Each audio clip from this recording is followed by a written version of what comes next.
പാണക്കാട് മുഹമ്മദ് അലി ശിഹാബ് തങ്ങളുടെ പ്രിയ പത്നി മരണപ്പെടുന്ന സമയത്ത് തങ്ങൾ ചികിത്സാർത്ഥം അമേരിക്കയിൽ കഴിയുന്ന സമയമായിരുന്നു. മുനവർ അലി ശിഹാബ് തങ്ങളൊക്കെ ആയിരുന്നു അന്ന് തങ്ങളുടെ കൂടെ ഉണ്ടായിരുന്നത്. തങ്ങളുടെ അപ്പോഴത്തെ ഒരു ആരോഗ്യനില പരിഗണിച്ചുകൊണ്ട് ഡോക്ടർമാരുടെ നിർദ്ദേശപ്രകാരം തങ്ങളെ ആരും ആ മരണ വാർത്ത അറിയിച്ചില്ല.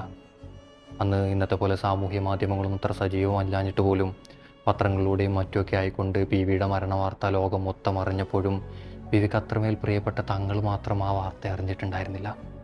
അങ്ങനെ ദീർഘനാളത്തെ ചികിത്സ കഴിഞ്ഞ് അമേരിക്കയിൽ നിന്ന് കരിപ്പൂർ വിമാനത്താവളത്തിലേക്ക് തങ്ങൾ വന്നിറങ്ങുന്ന സമയത്ത് അവിടെ സ്വീകരിക്കാൻ കാത്തു നിൽക്കുന്ന ആളുകളുടെ മുഖത്തൊക്കെ ഒരു വിഷമവും മൂകതയൊക്കെ തങ്ങൾക്ക് ഇങ്ങനെ അനുഭവപ്പെടുന്നുണ്ട്.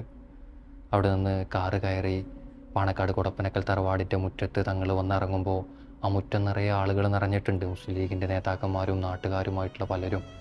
അവരുടെ പലരുടെയൊക്കെ കണ്ണൊക്കെ ഇങ്ങനെ നിറഞ്ഞിട്ടൊക്കെ ഉണ്ട്. തങ്ങൾ കാറിറങ്ങുന്ന സമയത്ത് എല്ലാവരും തങ്ങളുടെ അടുത്ത് ചെന്നുകൊണ്ട് കൈ പിടിക്കുകയും ആലിംഗനം ചെയ്യുകയൊക്കെ ചെയ്യുന്ന സമയത്ത് തങ്ങൾ അവരൊക്കെ ശ്രദ്ധിക്കുന്ന കൂട്ടത്തിലും തങ്ങളുടെ കണ്ണിങ്ങനെ ബീവി എവിടെ എന്നിങ്ങനെ പരതുന്നത് പലർക്കും അനുഭവപ്പെടുന്നുണ്ട്.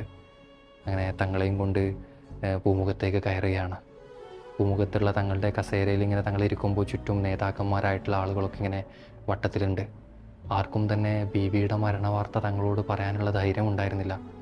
തങ്ങളെങ്ങനെയായിരിക്കും അതിനോട് പ്രതികരിക്കുക, തങ്ങളോട് എങ്ങനെ ഇത് പറയാം എന്നൊക്കെ ഇങ്ങനെ എല്ലാവരും ആശങ്കപ്പെട്ട് നിൽക്കുന്ന സമയത്ത് മഹാനായിരുന്ന ഉമർ അലി ശിഹാബ് തങ്ങളുടെ അടുത്തേക്ക് വന്നുകൊണ്ട് വളരെ സൗമ്യമായിക്കൊണ്ട് ആ വാർത്ത പറയാണ്.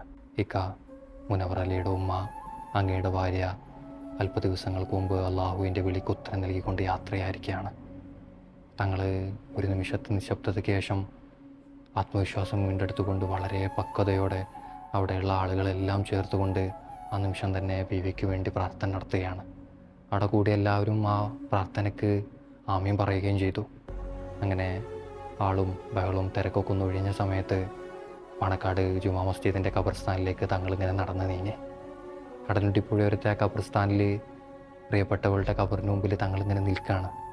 സദാസമയവും കുടുംബത്തൊക്കെ മറന്ന് നാടിനും നാട്ടുകാർക്കും സമൂഹത്തിനും വേണ്ടി ഓടി നടക്കുമ്പോഴും ഒരു പരാതിയോ പരിഭവമോ ഒന്നും ഇല്ലാത്ത തങ്ങളുടെ പ്രിയപ്പെട്ടവളുടെ ഖബറിന് മുമ്പിൽ നിന്നുകൊണ്ട് കടലുണ്ടിപ്പുഴയെ സാക്ഷിയായിക്കൊണ്ട് അള്ളാഹുവിനോട് അവിടുത്തെ പരലോക ജീവിതത്തിൻ്റെ വിജയത്തിന് വേണ്ടി ഇങ്ങനെ പ്രാർത്ഥന നടത്തുകയാണ്.